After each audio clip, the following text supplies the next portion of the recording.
प्रिय छात्रों, नमस्कार। आज हम आपके लिए युगपत समीकरण से संबंधित एक प्रॉब्लम को सॉल्व कर दिखला रहे हैं। देखिए है, दो अज्ञात राशियों में यदि दो समीकरण दिए होते हैं तो उनको हम बोलते हैं युगपत समीकरण। और रैखिक इसलिए है क्योंकि यहाँ पर x और y जो अज्ञात राशियां हैं उनकी घातांक 1 है, इसलिए ये आपको दो समीकरण दिए हुए हैं। इन समीकरणों को हम बोलेंगे रैखिक युगपत समीकरण। अब इन समीकरणों में हल जब करते हैं तो तीन स्थिति प्राप्त होती है। एक तो ऐसा होता है कभी कभी इसका हमें एक अद्वितीय हल प्राप्त होता है, अर्थात x का और y का अकेला एक एक मान प्राप्त होगा। कभी ऐसा होता है इन दोनों समीकरणों के अनंत हल प्राप्त हो जाते हैं। x का मान इतना तो y का इतना, x का इतना तो y का इतना, x का इतना तो y का इतना, अनेकों हल प्राप्त होते हैं, अनंत हल प्राप्त होते हैं। और कभी कभी ऐसा होता है इन दोनों समीकरणों का हमारे लिए कोई भी हल प्राप्त नहीं होता है। तो इसके लिए हम क्या कंडीशन है, हमारे प्रश्न के अनुसार जो हमें प्रश्न दिया हुआ है उसमें हमारे लिए अद्वितीय हल प्राप्त होगा या अनंत हल प्राप्त होंगे या कोई हल प्राप्त नहीं होगा। इसके लिए सबसे पहले हम दिए गए समीकरण की अपने इस समीकरण को, जिसको हम मानक समीकरण बोलते हैं, इससे तुलना करके x का गुणांक a, y का गुणांक b और अचर पद c ज्ञात कर लेते हैं। पहले समीकरण के लिए a के मान के लिए a1 बोलते हैं, b के मान के लिए b1 बोलते हैं, c के मान के लिए c1 बोलते हैं। इसी प्रकार से दूसरे समीकरण के लिए a के मान को a2, b के मान को b2 और c के मान को c2 बोलते हैं। तो हमने लिखा दिए गए समीकरण, पहला समीकरण दिया है 3x + 4y = 2, दूसरा समीकरण दिया हुआ है 6x + 8y = 5।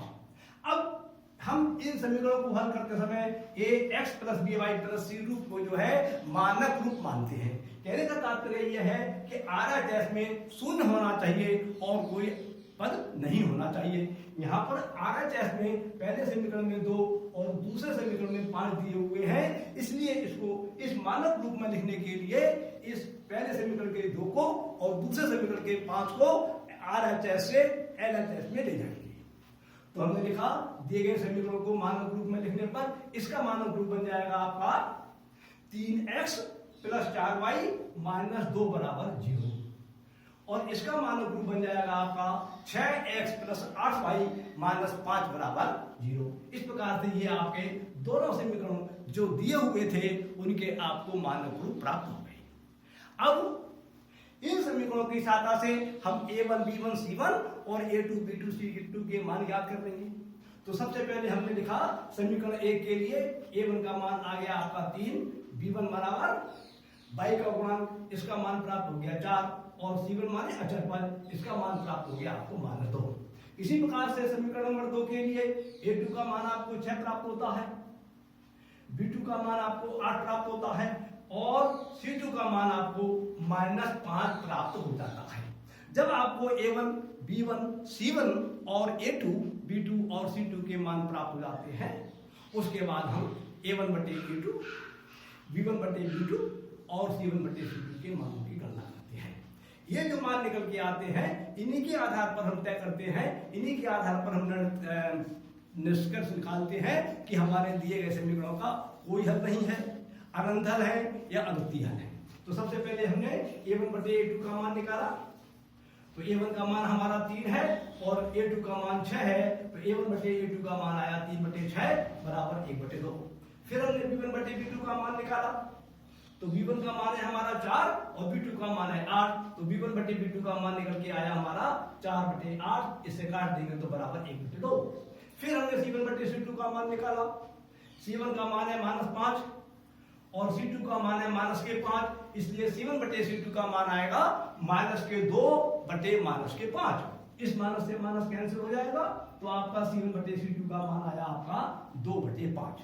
अब हम यहाँ पर देखते हैं a1/a2 का मान और b1/b2 के मान, दोनों के मान बराबर है, लेकिन इसका मान जो है c1/c2 का मान जो है इन मानों के बराबर नहीं है। जब ये स्थिति पैदा होती है तो हम लिखते हैं कि इन समीकरणों का कोई भी हल प्राप्त नहीं होगा। तो दिए गए समीकरणों के लिए a1/a2 = b1/b2, अर्थात अर्थात a1/a2 और b1/b2 के मान बराबर है, लेकिन not a equal to c1/c2, अर्थात c1/c2 का मान जो है a1/a2 और b1/b2 के मान के बराबर नहीं है। और जब यह स्थिति पैदा होती है तो हम लिख देते हैं दिए गए समीकरणों का कोई भी हल नहीं है। इस प्रकार से हम ऐसे भी कर देते हैं कि इस समीकरणों का कोई भी हल नहीं है। यदि आपका a1/a2 का मान और b1/b2 का मान बराबर नहीं आता है तो आपको c1/c2 का मान निकालने की कोई भी आवश्यकता नहीं है। तब आप तुरंत लिख दीजिए इस समीकरणों के एक अद्वितीय हल प्राप्त होगा, एक और केवल एक हल प्राप्त होगा। और यदि a1/a2 और b1/b2 के मान बराबर आ गए तो आपको c1/c2 के मान भी ज्ञात करने पड़ेंगे। हम देखेंगे कि c1/c2 के मान जो है a1/a2 और b1/b2 के मान के बराबर है या नहीं है। अगर a1/a2 और b1/b2 का मान जितना आया है उतना ही मान c1/c2 का आया है तो हम लिख देंगे इन दिए गए समीकरणों के अनंत हल प्राप्त होंगे, अनेकों हल प्राप्त होंगे। और यदि c1/c2 का मान उतना नहीं आया है जितना a1/a2 और b1/b2 का मान आया है तो हम लिख देंगे इन समीकरणों का कोई भी हल प्राप्त नहीं होगा।